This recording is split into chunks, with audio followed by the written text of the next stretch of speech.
There's been a lot of talk about the prophecy of the red heifer. Yes, it is in the Bible. And the first thing we need to deal with, though, is we deal with in Jerusalem. That is a picture of the Temple Mount. There is no temple on that piece of property right now today. The actual temple that Jesus went in through the money changers out of, that temple was destroyed in 70 AD. So you'll see the walls. You see the walls. There's 12 gates. You can't see those, but there is a wall there that goes around all the Temple Mount. Here's a side view of that thing. And right in the center, you'll see what they call the Dome of the Rock. That is a Muslim mosque where the Muslims have their services there on that Temple Mount. Now, here's something that's interesting. This whole red heifer thing about the prophecy, before they can do the whole red heifer sacrifice, and I'm going to show you where that's found in the Bible, there has to be a third temple built on this piece of property. That thing is a Muslim mosque, like I just told you. That is that golden dome thing. That is in the way. That is in the way of building a third temple. Matter of fact, if you were to build, the Jews are going to build a third temple on this piece of property, you would have to knock down that mosque. What is that going to cause? And so before the Jews could ever build that, they're going to have to knock that down. And the Muslims and the Jews, that's what they're fighting over, is this piece of property. Who's going to have control?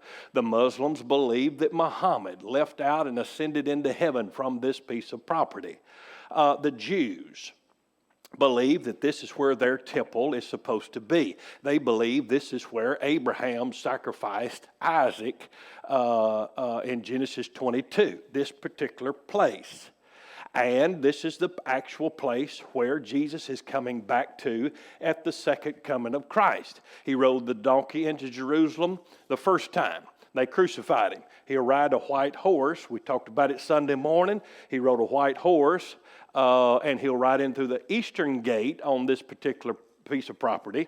And so before they can do that, they would have to knock this down, which is going to cause a tremendous chaos. I'm laying the foundation of where I'm going.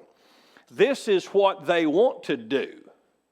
That little piece of building there in the center, that's what they want to do. That'll be considered the third temple that's on that piece of property. The first one was Solomon's temple. It was destroyed by the Babylonians. The second one was Herod's temple. That's the one that that's the one that was there when Jesus walked this earth. That one was destroyed in 70 AD. And then the third one, what they call the third temple, will have to be built. It's nothing there now, but the third temple will have to be there in the middle of the tribulation. It has to. Now, I'll show you all that in a minute. Here's another view. This is not the actual thing, but it'll look something like this. And to build something like this on that piece of property so they can sacrifice the red heifer, then this building has to be destroyed. And the Muslims have control of this. The Jews want to build their third temple. And now do you see the conflict? Okay? Now, so there are, matter of fact, what was it, last October maybe? Was it last October they had 5 red heifers left Texas. They found these red heifers left from Texas. There are 5 of them. And they shipped them over to Jerusalem. And what they do, this is what they do, there is a priest. And what he's doing, he's looking for any imperfections on that red heifer. Any gray hairs, any hairs that are not red, any imperfections, blemishes whatsoever. these 5 that they found last October, I think it was, qualified as no blemish whatever. They do this every day. They take a magnifying glass. They have to be within the first 3 years. Anything over that, they start getting gray hair. Does anybody want to testify to that? And so they have to, this red heifer has to have, has to be within the 3 years. Anything older than that starts to have the blemishes and all. And so you say, Brother Jeremy, you're talking Greek right now. Where is that in the Bible? Okay. Numbers chapter 19. Numbers chapter 19. If you have time, read the whole chapter. We're not going to do it tonight, but I'm going to give you the Cliff Note version, I guess. First 5 verses. The Lord spake unto Moses and unto Aaron, saying, This is the ordinance of the law which the Lord hath commanded, saying, Speaking to the children of Israel, that they bring thee a red heifer without spot, wherein is no blemish, and upon which never came yoke. In other words, remember, I showed you a picture of a yoke. Matter of fact, there's a yoke has never been on his neck. He's never plowed a field, anything. Without blemish, and he's never wore a yoke. And ye shall give her unto Eleazar the priest, that's the priest in that day, that he may bring her forth without the camp, and one shall slay her before his face. Eleazar the priest shall take of her blood with his finger, and sprinkle of her blood directly before the tabernacle of the congregation 7 times. And one shall burn the heifer in his sight, her skin, her flesh, her blood, her dung shall be burned. Okay? Now, verse 9, let's skip down to verse 9. And there's a bunch of other stuff in between 5 and 9. You just have to read it.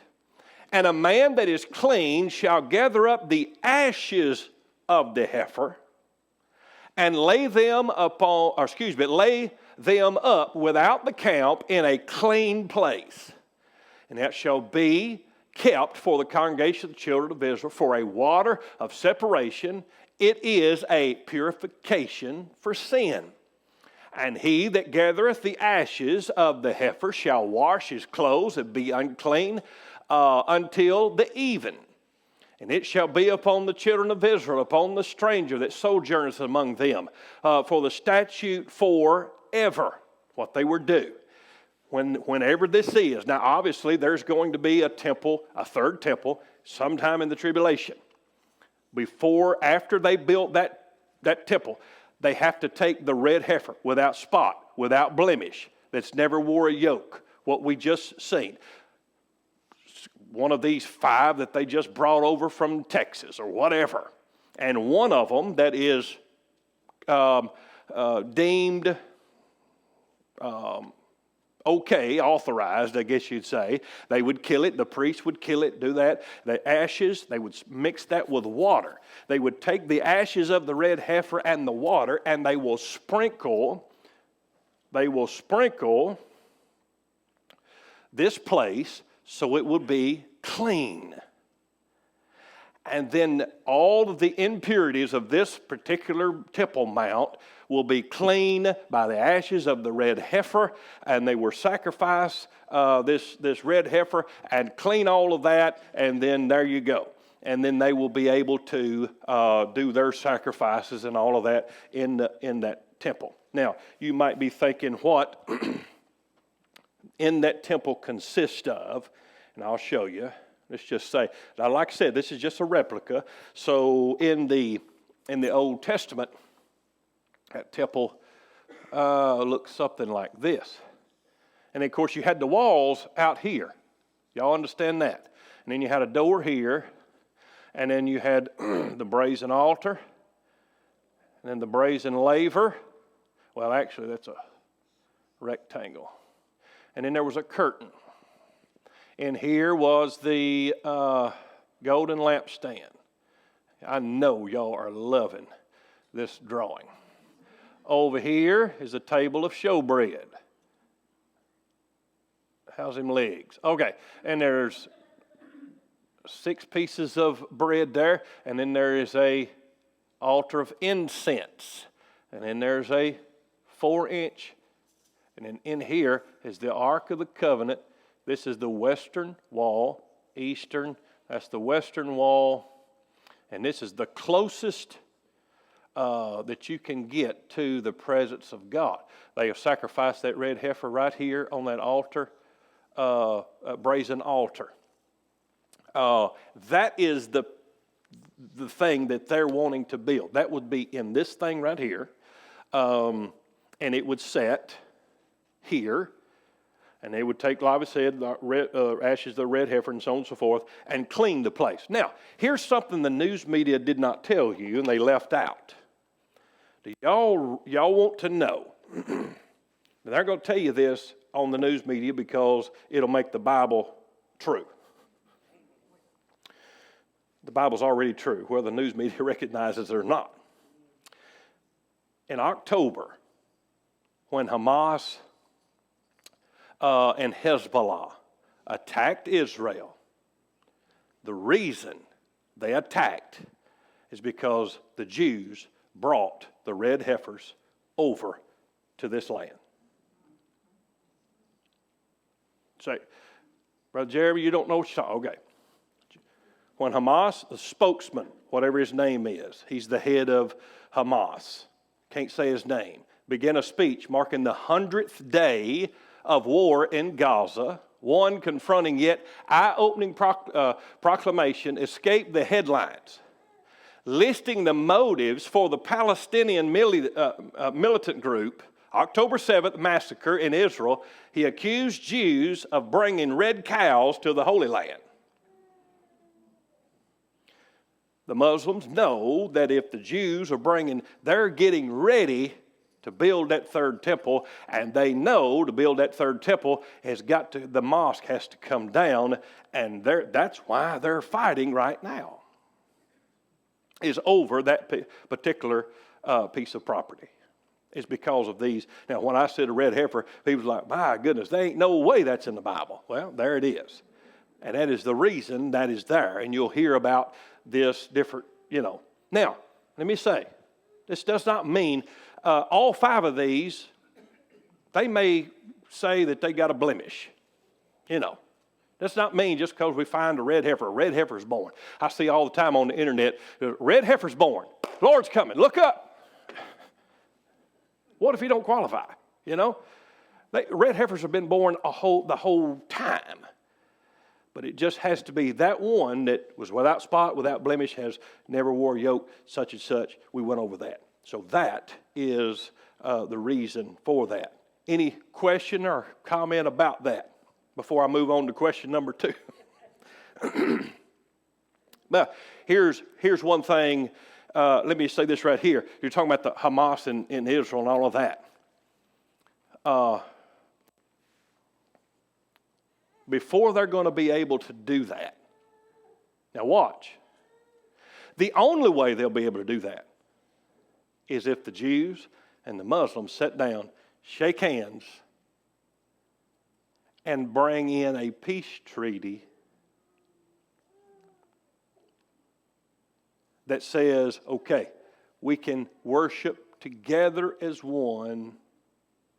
And the first 3.5 years tribulation, peace and safety. 1 Thessalonians 5:3, for when ye shall say peace and safety, then sudden destruction cometh upon them. When they sign that peace treaty and they start building, we'll probably already be gone. Miss Sheila?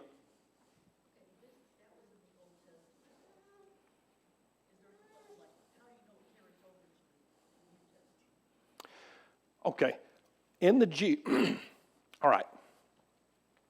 The reason we don't need a red heifer to cleanse and purify and all of that is because Jesus was our one and only sacrifice. He was without spot, without blemish. He went through 5 mock trials. Pilate said, I find no fault in him.